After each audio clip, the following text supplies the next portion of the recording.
Thanks, Dale. Well, we're here with Mike and Michelle Anderson, sitting at their lovely home in the backyard, doing a little player profile with Mike. I kind of want to talk a little bit away from football at the start. I understand yourself and Michelle met in college down in south of the border. Yeah, we were both in the same program at San Diego State. We were in the athletic medicine program and ended up meeting in an athletic training class where we learned how to tape and do all sorts of therapy and what have you. And right away she took a liking to me, and I couldn't fend her off, Bob, and here we are 11 years later. We're married with 2 kids. Not. Yeah. Well, Michelle, do you want us to give us the real story on that? The real story is he hunted me down from the time he first saw me, and he just was relentless. And so finally, I said okay, and so that's how it really happened. Well, it's nice to give the big guy the break, and finally going out with him, and things panned out.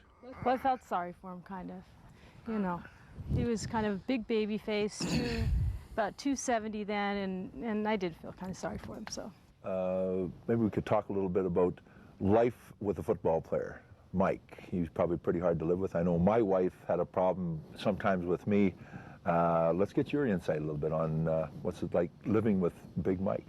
Well, he's actually 2 different people. He's very different in the off season than he is during the season. During the off season, he's around quite a bit, and he's very, very helpful. He's very, very focused on us and, you know, our family life. And during the season, he's not around as often, obviously, and he's just very focused on football. And it takes up a lot of his time and energy, which I completely understand, because it is both physically and emotionally draining.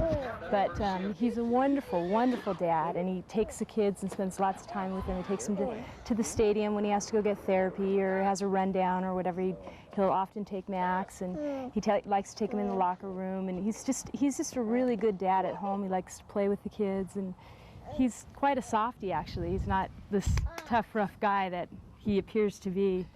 Bob knows that. He's very gentle. He's a very gentle soul. Boy, time flies when you realize how old you're getting when you see these guys grow like weeds.